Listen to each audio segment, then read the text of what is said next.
Hello my co-creatives and welcome back to the studio. Today we're going to do something a little bit different but just as exciting as any other project that comes out of here. I want to create a real staging / retail area. A space that can really showcase my work much more than this place is doing right now. It's something that I've actually wanted to do for a while, but I just haven't pulled the trigger on it, mostly due to my indecisiveness because commitment of this magnitude really does scare me, but I decided it's time to just push forward through that fear, make some decisions, and start to get some things done around here. Now, I am taking the most budget-friendly route possible to get all of this done.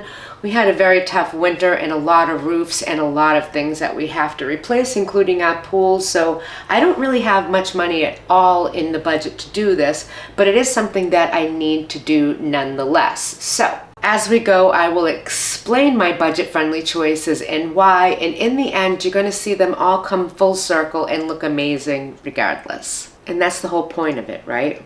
This is my cozy corner, and right now it is anything but cozy. This old chair is an eyesore, but let me tell you, it is so comfortable.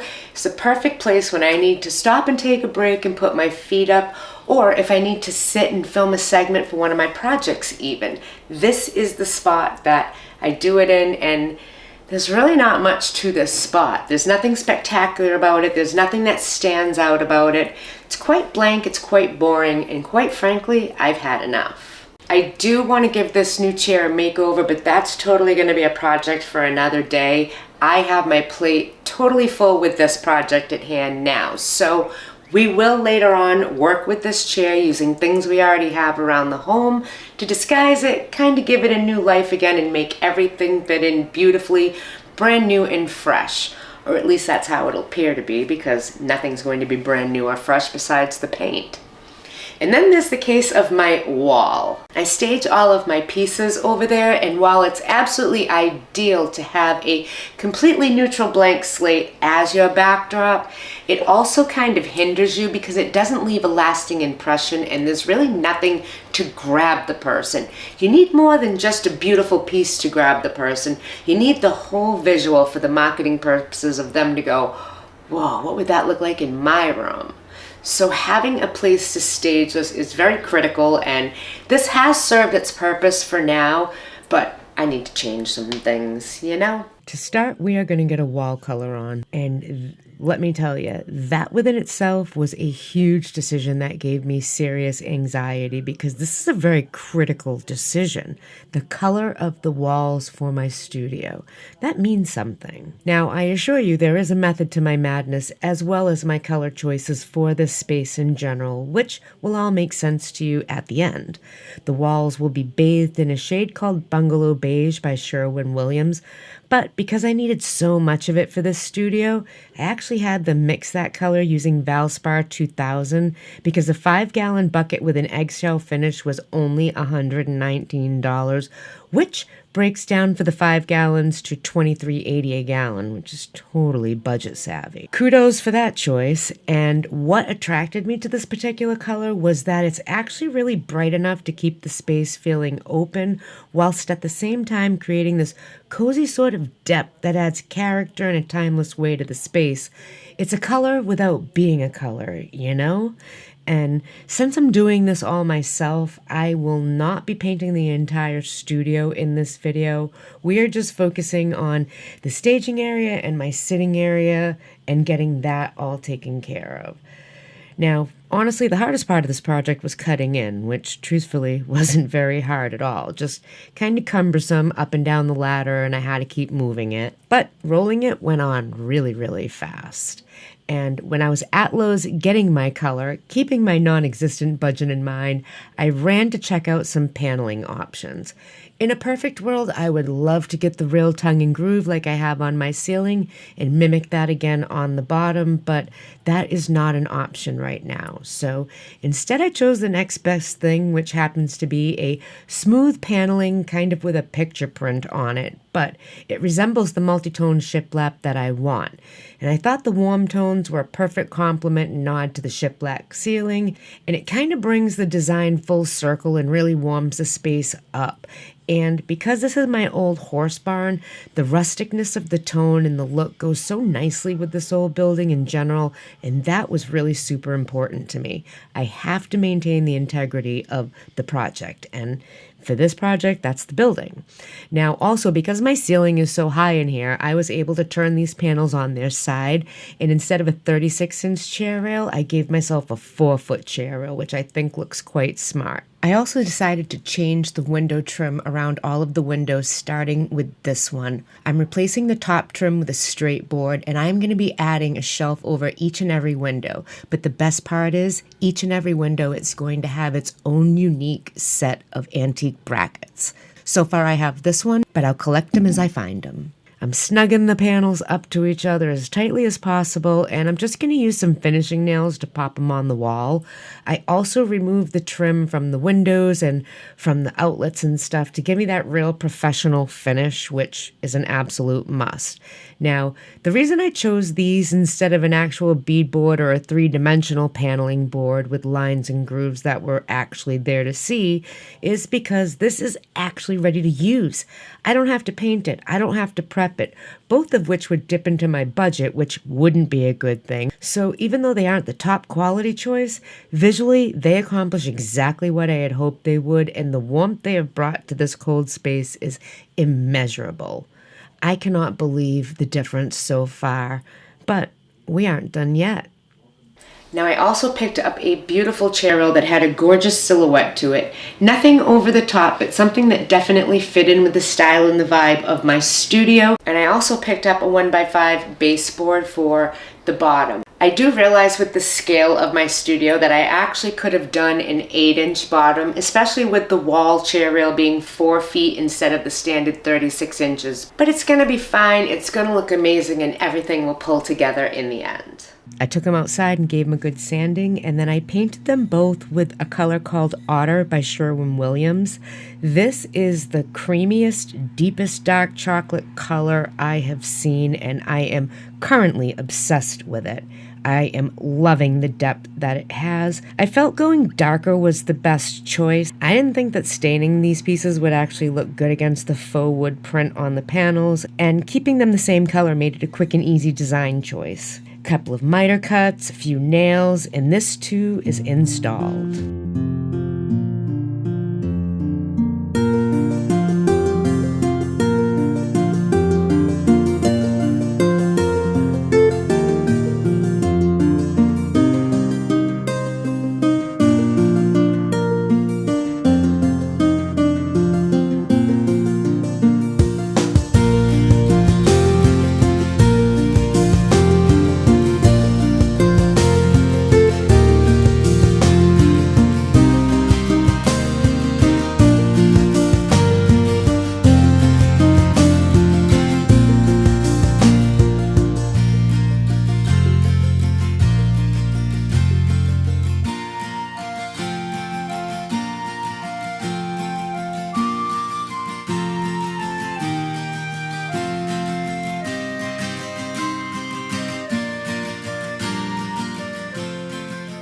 Now, I do go back over the nail holes and fill them with a little bit of spackle before touching them back up again with the chocolate for a very professional finish, but this was super easy to get on there, and oh my lord, does it look good. I am loving this space. I got this adorable footstool last year at auction for $1, which was a total bargain because it's definitely vintage. It has an amazing, beautiful shape to it, and I love the detail on the turned legs. But right now it's in kind of a sad state with that dingy tapestry on it and old paint finish. So I'm going to get it up onto my workbench, and first things first, we are going to get this old tapestry off. Oh my lord, can I just say what a monstrosity this was? I don't know who put this on there, but please don't ever upholster anything ever again.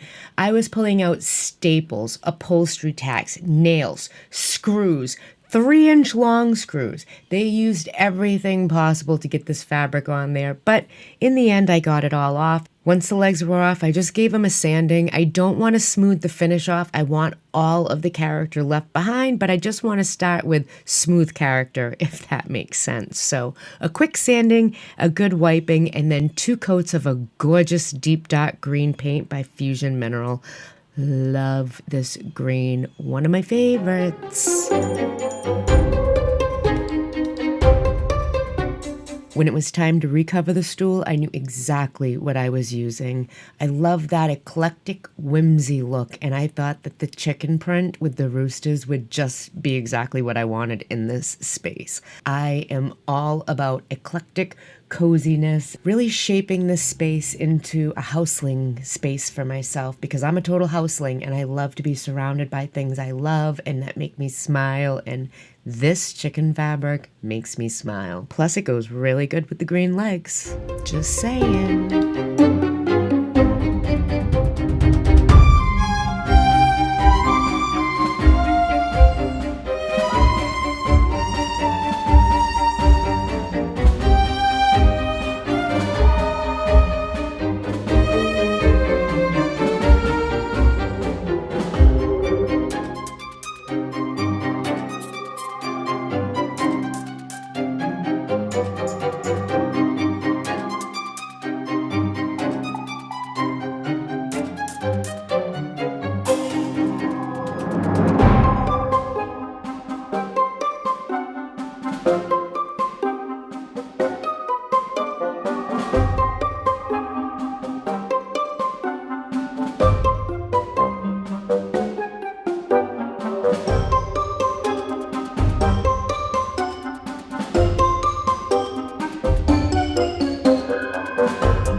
Next, I want to take these tacky plastic old wall decor pieces and turn them into something actually spectacular. I'm only going to use one right now. I'm going to save the other one for another day and another project. But for the one we're going to use, I want to actually turn this into kind of a stately, vintage-looking portrait of a very gentlemanly raccoon. And I have the perfect decoupage paper for it.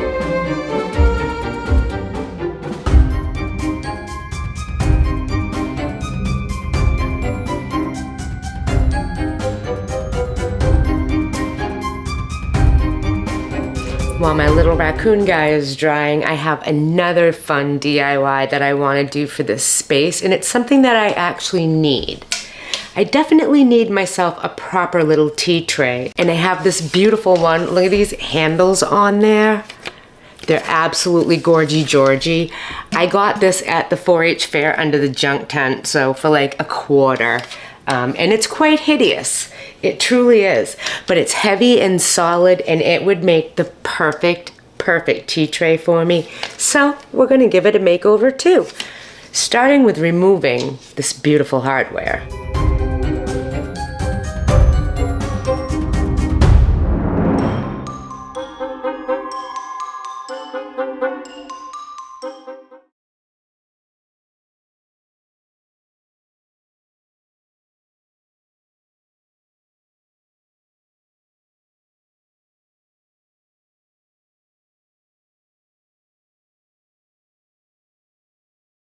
I'm going to bounce back to the tray so this can dry, and I have a fabulous decoupage that I have been saving for a project, and I think this is the perfect project for it. I love the dark moodiness of it and the vibes that it gives no matter what time of year. So I'm going to get that decoupage on this tray. I wanted to elevate the look of the frame a little bit, so I did that using my amazing casting resin and my beaded trim mold. I absolutely love this particular trim mold. It adds so much character in such a very simple way, so I'm just going to make a few pieces and lay it on the inside using my Gorilla Glue hot glue to hold it in place. And then once it's attached, I am going to paint the trim as well as the frame in a black paint. And it took 2 coats. Whilst I had the black paint out and the brush in my hand, I also got the base layer on the tray. I just want to put a solid black layer on the front and the back of the tray, but I am not going to bring the black all the way up to the edge of the print. I'm going to leave a white edge because I'm going to be blending it out a little bit, and I don't necessarily want black all the way up there right now, so layer 1 is just getting the black paint on. I wanted the base of the tray to be a very dark black, so once the first layer cured, I went back over that with the black again to give me that opaque, solid, beautiful finish that I can start blending off once that cures as well. But I want the whole tray black to start. I think that's the best way to blend out the colors and to keep that moody, dark academia feeling to it, which is actually what attracted me to the print. When I look at this, I don't get the vibe of, oh, this is for Halloween. I get the vibe of, hey, I'm going to step into my kitchen and make myself a cup of tea, you know? And then it was time to blend the tray out, and I had some decisions to make because this was a print that had very sharp edges where part of the picture, meaning the chair, was actually cut off. And I had to decide if I wanted to continue and finish that chair or just blend and fade it out as it was. And I have enough on my plate. This has been a very long transition in this studio space with a lot of stopping and a lot of going, and I'm going to make it easy on myself. I think a regular blend on this is going to look beautiful. It's a tea tray. There are going to be things on there. I still want it to look nice, but I think I'm going to take the stress off of myself and ease up a bit because I'm always doing that. I am always adding more to my plate and challenging myself more and more when really what I'm doing is enough as it is. And it's going to be beautiful. It's going to be absolutely beautiful. And lastly, I'm going to finish off this frame with a little copper gilding wax, just highlighting that beaded detail and also the little band that goes around the front. Nothing much, but I really do like the look of it and the subtle way it kind of makes it all look antique in its own kind of way. You know what I mean? And once all that was done, the fun part came, and that was cozying up my corner and making it truly my space, a place that I really have been dreaming about for so long, and that I just hope I can really create it with all of the thrifted finds that I have, because everything you're going to see is thrifted. Nothing is new that's going in this space.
This has been such a tiring project, and although it did take several days to get everything I wanted to accomplish, it was so worth the wait. I love my space. I love this cozy chair. I don't ever want to leave this spot. I cannot believe how this turned out. The space is still quite neutral, which I need it to be for staging and retail purposes, but it's very neutral in a very warm kind of way. Like the color without it being a color kind of way I spoke of earlier. It's now a space where when you see something in it, you can potentially envision that item in your own space instead of against something stark and sterile and almost retail feeling, because I don't want it to be a retail space. My retail space doesn't consist of aisles and shelving. My retail space is what's around me. 95% of everything you see is for sale, and it's displayed on the walls in a way which will make you, the potential buyer, want to buy them, want to have them, want to see what this could look like in your house, and then it'll make you start working like, ooh, what room could I put this in? How is it going to turn out? It's all about the marketing, and this is my marketing arena, and I'm pretty psyched with how my marketing arena came out.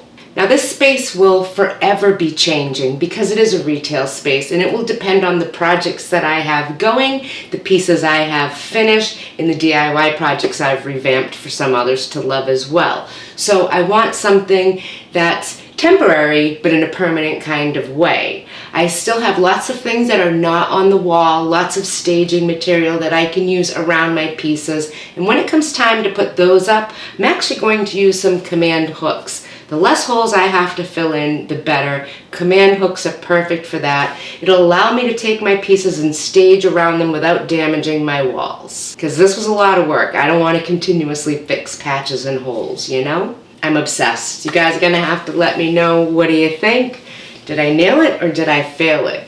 Because I kind of want to move into this little corner right here, you know? It's a perfect book nook. Grab a book, curl up, hide from the world when I'm not working. Oh yeah, this space is gonna be used, it's gonna be loved. It already is. Now that I am done with this, I can get on to a project that I am really super stoked for, and that is going to be that amazing chifforobe.